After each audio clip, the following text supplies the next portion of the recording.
Today we're making potato and leek soup, and this dish clocks in at 477 calories per portion, 19 grams of proteins, 36 grams of carbs, and 19 grams of fat. And this is super simple to make. All we need to do is take one leek, cut off the root, cut off the top part, and then we're gonna cut that in half. And that's so that we can clean it. Usually they're very dirty, as you can see, so you need to clean them properly in order to not get dirt in your mouth. So we're gonna give that a good rinse. And I'm making 2 portions here, meaning that it's gonna look like I'm using twice as much as I'm saying. But we're gonna use 1 leek per portion that we're just simply gonna chop up roughly. No need to be precise or anything. We're gonna blend this together eventually. And then we're going to take 2 potatoes, roughly 170 grams, chop those up as well. We're just going to dice them, no need to get precise, but if you can, try to get them the same size. It helps a little bit when we're cooking this later on. And then we're going to get 2 garlic cloves, and I know that in the classic French version of this dish there's no garlic. If you don't want to use garlic, that's fine. I like having 2 cloves of garlic. And then we're going to take 1 part of that leek that we cut off earlier. We're going to add a couple of bay leaves and some thyme. And we're going to close that up and bind that together. And later on we're going to add that while our soup is boiling, just to get some additional flavor. Tie it up as tightly as you can. And then it's time to start cooking. So I'm using no butter or anything. If you want to, feel free. It's probably going to be tastier, but then we're going to add some calories as well. So I've just salted the leek and are just sweating them for a couple of minutes until they've softened up a bit. And we're going to add salt and pepper.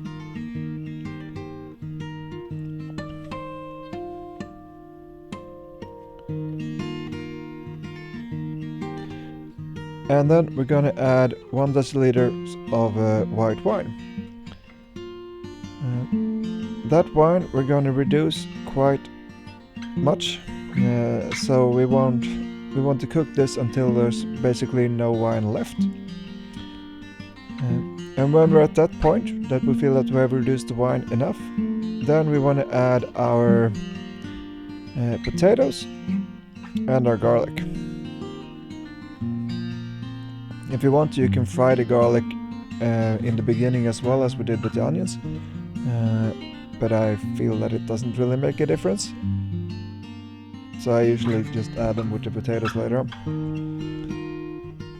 So in with the potatoes, and all we need to do now is cover this with water, and we're gonna cook this until the potatoes are soft. And before we just leave it, all we need to do is add 1 tablespoon of chicken stock and our thyme and bay leaves from earlier on. So just bring that to boil and let it cook and simmer until your potatoes are soft, meaning that they fall off your cake tester by themselves. If they stick, they're not done. You want them to if they fall off, then the soup's basically done. So we're just gonna remove our bay leaves and thyme, and then we're gonna add 1 deciliter of low-fat cream. And here's a judgment call. By the way, the cream is 13% fat.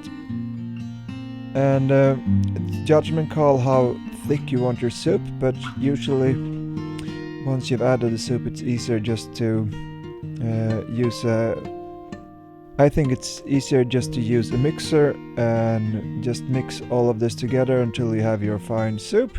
And if you feel that it's too thick, you can just add some water, which is what I'm gonna do. I'm gonna be adding some water until I feel that the consistency is the way I want it.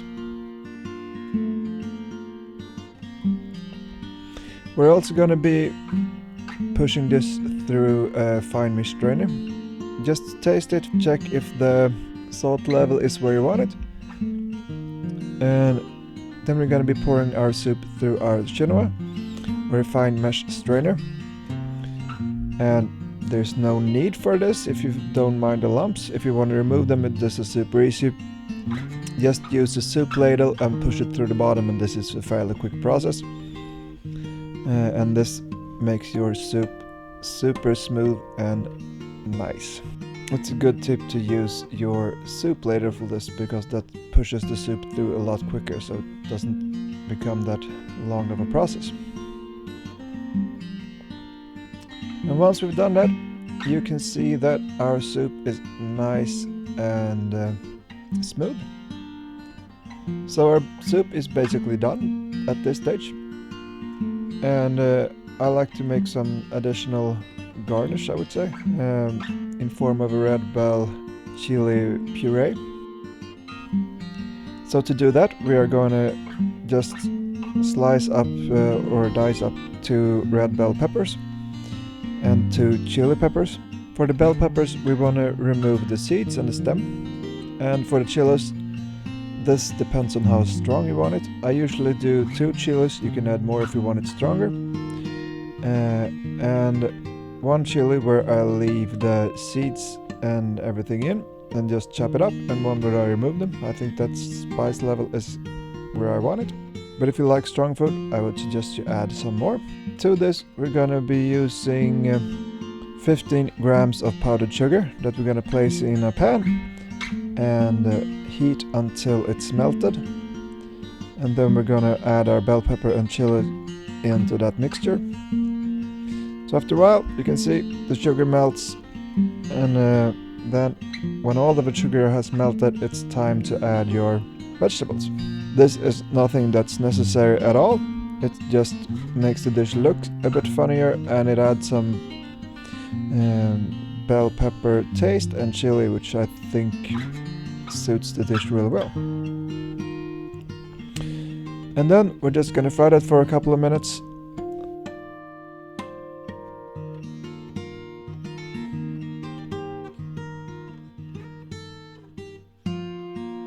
We're going to be adding some salt, pepper, and quite a lot of garlic powder.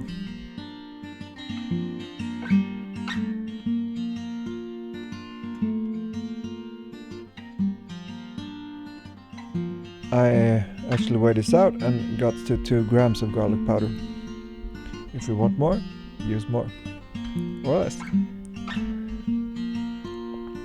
And as I said, fry that for a couple of minutes, and then we're going to be covering this in water and let it cook as we did with the potatoes until they're soft. And once they're soft, we're going to use our mixer again. How much water you add will determine how thick this mixture becomes. And this is going to thicken up while it cools. So I used roughly 4 deciliters of water in total. And I used a very wide pan, but it was not super boiling. It was sort of simmering boiling. It's tricky to remove some of that water later on if you feel that you have too much. It's much easier to add additional water. So just pour that into a vessel where you can use your mixer, and then we're going to blend that until it becomes fine paste as well. And as we did with the soup, we're going to put this through fine mesh strainer because we don't want any of those seeds or anything. But to this, I like to add 1 poached egg, and we've done poached egg before. It's super simple. You use your strainer again and remove all of those loose egg whites. You can't leave the eggs within the strainer because then the egg actually might start to run through the holes and will stick. So once you removed your loose egg white, pour it into something else. Bring a pot of water up to a boil, which we're gonna salt.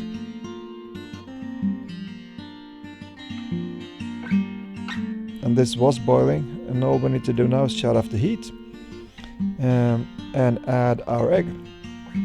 It's also a good idea to have a ladle that you can move the egg so that it doesn't start to cook if your bottom of the pot is very hot. So then you can just move the egg around a bit so it will not be cooking unevenly. And that's basically it.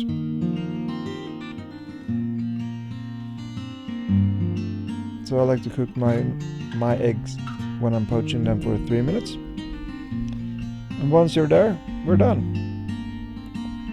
All we need to do now is pour up some soup. Use our red bell pepper chili mixture. Add it in, make it look a bit fancier. And add our egg. And yes, you actually get more soup than this, but if you add more soup, then the egg will just sink, so it doesn't look as nice. So if you're trying to make this look nice, it's better to add more soup later on. Use a little bit of it first, and then once you've eaten that, just add more. Add some salt, add some pepper, and that's it. That's our leek and potato soup with red bell pepper chili puree and poached egg.